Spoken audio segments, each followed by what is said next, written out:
नमस्कार दोस्तों, मैं मलेशिया में रहता हूँ। इसमें पाम फल कटिंग करने का काम करता हूँ। और भी भाई इसमें बहुत अदर काम है, जैसे घास जलाने के लिए दावा मारना, खाद मारना, तो सब काम करता हूँ भाई मैं मलेशिया के अंदर रह के, ठीक है। और बहुत सारा भाई जो है मलेशिया आना चाहते हैं और आके काम भी कर रहे हैं। तो भाई इसमें सबका ध्यान रख के फिर काम करना पड़ता है। इसमें सांप बिच्छू और भी अदर भी जानवर मिलते हैं भाई। और उसके बाद से जो है भाई इसको फल कटिंग करने से पहले उसको देखा जाता है अच्छी तरह से, जो है फल पका है काचा है। तो इसमें बहुत सावधानी पूर्वक काम करना पड़ता है भाई पाम ऑयल के कामों में। तो पहला बात बता दूं आप सभी को भाई कि जो फल कटिंग करते हैं उनको क्या क्या चीज़ का ध्यान रख के फल कटिंग करना पड़ता है। तो पहला भाई कि उसमें देखो सांप वोप सब मिल जाते हैं, ठीक है। जो पेड़ रहता है पेड़ के ऊपर चढ़ के बैठे रहते हैं, तो उसमें पहला नंबर तो सांप देख के जो है भाई फल कटिंग करना है कि हाँ सांप नहीं ना है। दूसरा बात है जो भाई कि जो फल कटिंग होता है तो भाई फल को देख के फल कटिंग करना पड़ता है। जैसे मान लो कि उसमें बहुत प्रकार का फल होता है, कोई थोड़ा पका रहता है, कोई पूरा ज़्यादा पका रहता है, कोई बिल्कुल ही नहीं पका रहता है, ठीक है। शुरुआत में हम भी आए थे तो भाई फल कटिंग करने के लिए दिया, तो जितना कांचा फल था सब फल कटिंग कर दिए थे। तो भाई जो है अभी के डेट में क्या है कि जो भी आदमी काम पे आ रहा है मलेशिया के अंदर, तो 3 महीने का ट्रेनिंग दे रहा है। जब 3 महीने का ट्रेनिंग देगा ना तो उसमें हर चीज़ के बारे में बता देगा आप सभी को। और फल को जो है दिखाएगा पास से ले जाके कि ये फल पक गया है, इसको कटिंग कर देना है। और ये फल कांचा है, अभी अभी जो उगा है। तो भाई जो है पक जाता है जो फल वो लाल हो जाता है। और जो नहीं पका रहता है बिल्कुल वो बैगनी रहता है, बिल्कुल बैगनी, ठीक है। के अंदर जो फल कटिंग करते हैं तो एक ग्रुप रहता है इन लोगों का, जैसे 10 आदमी 15 आदमी का ग्रुप रहेगा। लेकिन 15 आदमी का नहीं रहेगा भाई, 16 आदमी का रहेगा। क्योंकि भाई समझ लो कि एक आदमी फल कटिंग करता है तो एक आदमी निकालता है। तो समझ लो कि अगर एक दिन में भाई वो लोग नहीं फल कटिंग करते हैं तो 600 700 800, और जब फल का सीजन रहता है तो 1 1 हज़ार जो है फल कटिंग कर देते हैं। तो भाई जो फल कटिंग करता है वो तो सिर्फ फल कटिंग करता है, बाकी दिक्कत होता है निकालने वाले को। देखो भाई जो फल कटिंग करता है वो तो अपना कटिंग करके चला जाता है, उसके बाद से जो निकालने वाला आता है तो भाई निकालने वाला को डेली भी साइड करना है, फल भी निकालना है। उसका बीजी जो गिर जाता है, ज़्यादा फल पक जाता है तो कटिंग होता है तो बीजी झड़ जाता है। जब बीजी झड़ जाएगा तो भाई बीजी को भी उठाना है। तो भाई जो फल निकालता है उसको 3 काम करना पड़ता है। पहला फल निकालना है, दूसरा जो है उसका डेली साइड करना है, तीसरा जो उसका बीजी रहता है बीजी को उठाना है। तो भाई फल कटिंग करने वाले के ऊपर मेहनत पड़ता है, लेकिन उतना ज़्यादा मेहनत नहीं पड़ता है जितना जो है निकालने वाले के ऊपर मेहनत पड़ता है। तो बहुत ज़्यादा भाई दिक्कत होता है, तब जाके भाई जो है उन लोगों को पैसा मिलता है। लेकिन एक फल कटिंग करने का 50 पैसा, 60 पैसा, 1 रुपया तक मिल जाता है मलेशियन रिंगिट में। क्यों मिलता है भाई कि समझ लो अगर बड़ा पेड़ से फल कटिंग कर रहा है तो उसमें बड़ा बड़ा फल मिलेगा।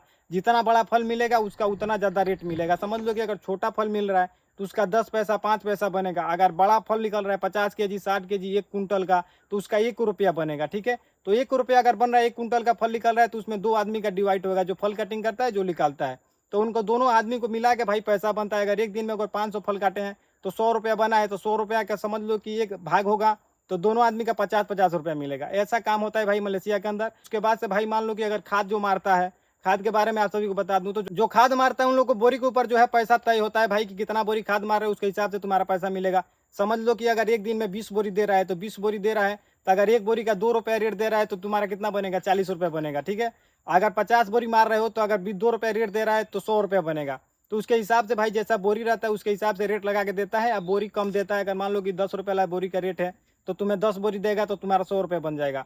अगर 2 रुपया रहे भाई तो समझ लो कि तुम्हें 50 बोरी मारना पड़ेगा। 50 बोरी प्रतिदिन खाद आदमी जो मलेशिया में रहता है मारता ही है, ठीक है। जो खाद मारता है भाई अगर प्रतिदिन समझ लो कि 50 बोरी मार रहा है खाद, तो उसका सैलरी कितना आएगा, 2500 3500 4000, ठीक है। मान लो कि खाद के बोरी के ऊपर जो है रेट तय होता है। अगर मान लो कि 10 रुपया वाला बोरी है, अगर 50 बोरी मार रहा है तो ज़्यादा कमा लेगा ना, तो उतना ज़्यादा बोरी नहीं देता है भाई। अगर 50 बोरी नहीं देगा, अगर 10 रुपये वाला रेट रहेगा तो 10 ही बोरी देगा। 100 रुपया तुम्हारा एक टारगेट रखता है कि भाई तुम्हारे इतना खाद देगा, इतना तुम्हारा सैलरी बने, उससे ज़्यादा ना बने, ठीक है। तो ये लोग इतना हिसाब से खाद देता है कि भाई महीने का 2000 2200 2500 सैलरी बनता है, ठीक है। उसके बाद से आ जाते हैं भाई जो है राशन वाले। राशन यहाँ पे बोला जाता है जो केमिकल वाला आता है, एक स्प्रे करने वाला जो है भाई घास जलाने के लिए मारा जाता है। क्योंकि भाई मलेशिया के अंदर जो पाम बागान होता है इसमें बहुत सारा जंगल होता है। अगर जंगल है इतना ज़्यादा, अगर उसमें ज़्यादा जंगल रहेगा तो फल कटिंग करने वाला फल कटिंग नहीं कर पाएगा, अंदर नहीं जा पाएगा भाई, जगह ही नहीं रहेगा जब जाने का तो कैसे फल कटिंग होगा।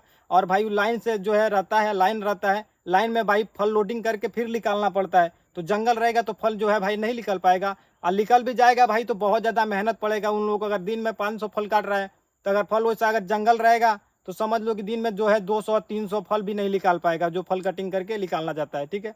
भाई उसके लिए क्या होता है कि दावा मारा जाता है घास जलाने के लिए। तो जब दवा मारा जाता है उसके बाद से फल कटिंग होता है। बहुत ज़्यादा जंगल रहता है मलेशिया के अंदर, तो चारों तरफ घूम के और उसके बाद से उस जंगल में जब घास जलाने के लिए दवा मारा जाता है तो उन लोगों का भाई हेक्टेयर के हिसाब से पैसा मिलता है। एरिया बना रहता है कि ये इतना एरिया में तुम्हें अगर दवा मार दे रहे हो 1 महीना में, तो तुम्हारा 2000, 2200, 2400 सैलरी आ जाएगा, ठीक है। तो लीटर के ऊपर रहता है उन लोगों को कि इतना लीटर दवा 1 दिन में तुम्हें छिड़क देना है। 1 दिन में वो लोग का टारगेट रहता है, तो भाई उन लोगों को भी कॉन्ट्रैक्ट के हिसाब से काम करते हैं, लीटर के हिसाब से जो है दवा छिड़कते हैं, तब जाके भाई जो है फल कटिंग होता है, ठीक है। उसके बाद से आ जाते हैं भाई बेसिक में काम करने वाले। तो बेसिक में जो काम करते हैं, तो बेसिक में क्या काम होता है भाई, बेसिक में काम ये होता है कि जो मान लो कि ये पाम ऑयल का छोटा पेड़ लगता है जब, तो खाड्डा खोद के पेड़ लगाया जाता है। खाड्डा खोद के पेड़ लगाएगा तो उन लोगों को बेसिक सैलरी मिलेगा, ठीक है। अगर ओवर टाइम दे रहा है भाई तो उन लोगों को 2000 तक सैलरी बन सकता है। अगर ओवर टाइम नहीं दे रहा है तो भाई उन लोगों का केवल बेसिक सैलरी बनेगा। तो उन लोगों को केवल पेड़ लगाना है और उसमें देखभाल करना है, थोड़ा खाद और डालना है जो उसका डेली वाली रहता है। तो डेली तो नहीं कटिंग होता है, जब पेड़ लगाया जाता है तो उसमें फल लगता है कि इतना इतना छोटा छोटा फल लगता है। फल को केवल काट के 3 साल तक जो है निकाला जाता है, ठीक है। तो उन लोगों का सैलरी भाई वही बताया ना, 1700 बेसिक बनता है, ठीक है। देखो भाई मलेशिया के अंदर लाखों हज़ारों आदमी काम करते हैं। तो भाई मलेशिया के अंदर सबका काम का डिवाइड रहता है भाई। कोई लोडिंग करता है, केवल सिर्फ लोडिंग करेगा। जो फल कटिंग करता है भाई सिर्फ फल कटिंग करेगा, वो दूसरा काम नहीं करेगा। मान लो जो खाद मारता है सिर्फ खाद मारेगा, जो घास जलाने के लिए दवा मारता है सिर्फ दवा ही मारेगा, ठीक है। जो बेसिक में काम करता है सिर्फ बेसिक का ही काम करता है। अगर बाद में वो चाहे दूसरा काम करने के लिए तो कर सकता है, ठीक है। लेकिन जो जिस काम में लग जाता है भाई उस काम में हैबिट हो जाता है तो वही काम करता है, ठीक है।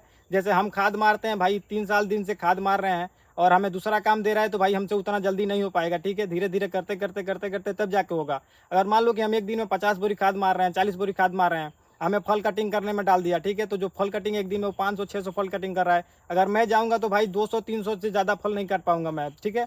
अगर उन लोगों को डाल दिया खाद में तो वो लोग खाद मारने के लिए आएगा, तो भाई जैसे हम 40 बोरी मार दे रहे हैं तो उन लोग से 20 बोरी नहीं मारा जाएगा, ठीक है।